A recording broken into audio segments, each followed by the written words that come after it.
क्यों? 2-3 कारण हैं। पहला कारण, हमारे हिंदू समाज में इस समय को, जो शाम का समय होता है 5:30-6 बजे का समय, इसको हिंदू समाज में गोधूली बेला कहते हैं। क्या कहते हैं? मतलब ये तब बनाया गया था जब श्री कृष्ण गैया चराते थे। इस समय वो गैया चराकर घर लौटते थे, तो गैयाओं के पांव से जो धूली उड़ती थी उस समय को मान लिया गया था गोधूली बेला। अब वो घर लौटते थे तो घर लौटते यशोदा मैया उनका लाड़ चाव करती थी, उनको भोजन खिलाती थी।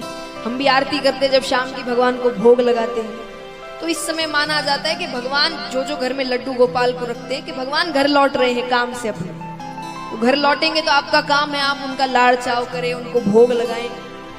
तो पहला कारण है इस समय पूजा पाठ करना चाहिए। दूसरा, इसी समय महादेव जी और पार्वती माता पृथ्वी की परिक्रमा करने निकलते हैं रोजाना। इस समय इसीलिए माना जाता है घर में पूजा पाठ का माहौल होना चाहिए, या इस समय पूजा जरूर होनी चाहिए घर में। तो पति ने कहा ये समय पूजा पाठ का है, इस कार्य के लिए ये समय उचित नहीं है। पत्नी ने बहुत जिद करी तो बिना मन से उन्होंने उनकी इच्छा की पूर्ति कर दी।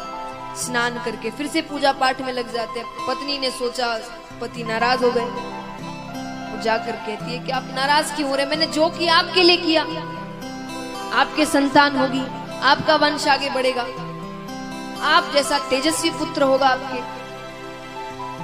उन्होंने कहा गलत समय में किया हुआ कार्य गलत परिणाम देता है।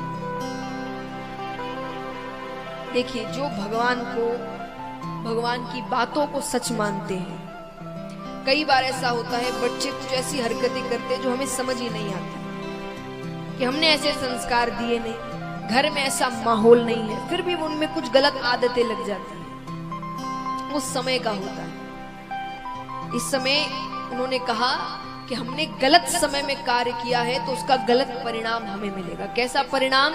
बच्चे होंगे, एक नहीं 2 होंगे, जुड़वा बच्चे होंगे, लेकिन महादुष्ट होंगे। और दुष्ट भी मतलब कोई बदमाशों वाले नहीं, राक्षस होंगे। वो बड़े बड़े राक्षसों में उनका नाम लिया जाएगा। और वो 2 पुत्र थे, हिरण्याक्ष और हिरण्यकश्यप। ये कौन सी माता चाहेगी उनके बच्चे ऐसे हो? खूब रोने लग जाती है। मैंने ऐसी कोई गलत भावना से कार्य नहीं किया था, मैं सिर्फ अपने संतान चाहती थी। रोने लगती है, प्रायश्चित करती है। तब उन्होंने कहा अब इसको तो नहीं टाल सकते, पर क्योंकि तुमने अपनी गलती मानी है तो तुम्हारे जो पौत्र होगा वो भगवान का परम लाडला होगा। वो छोटा सा बालक होगा लेकिन बड़े बड़े भक्तों में उसका नाम लिया जाएगा। और वो कौन थे? भक्त प्रहलाद। उनके पौत्र भक्त प्रहलाद बनते। तो महाराज, अब राक्षसों को पैदा करना है, आसान कार्य तो नहीं है। अब एक बच्चा अगर जन्म लेता है कितना समय लगता है? कितने महीने तक एक माता गर्भ धारण करती है? 9 महीने। दिति ने 100 वर्षों तक गर्भ धारण किया। 100 वर्ष।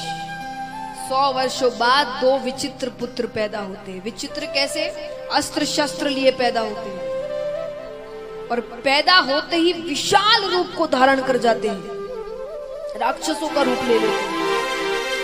उसमें से हिरण्याक्ष समुद्र की विशालता देखते हैं, तो उसको पहले के समय अगर किसी को आप देखते थे कि ये बहुत शक्तिशाली है और आप अपने आप को शक्तिशाली समझते थे, तो आप उसे युद्ध के लिए ललकारते थे।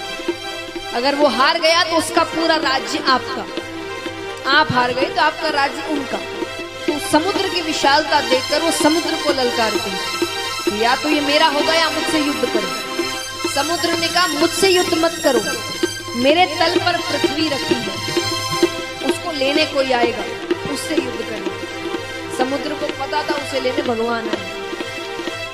अब यहाँ पर ब्रह्मा जी रचना का कार्य कर रहे हैं, पृथ्वी पर जीवन लाने की कोशिश कर रहे हैं। तो रचना का कार्य होता है, लेकिन रखे कहाँ? तो भगवान का ध्यान करते हैं। भगवान ब्रह्मा जी के नासिका से एक छोटे से वराह का अवतार ग्रहण करते हैं और सीधा समुद्र के अंदर जाते हैं, अपना रूप बढ़ाते हैं और अपने मुख के ऊपर पृथ्वी को लेकर आ रहे हैं। बीच में हिरणाक्ष रोकते हैं, इसे ले जाना है तो मुझसे युद्ध करना पड़ेगा। दोनों के बीच भयंकर युद्ध होता है।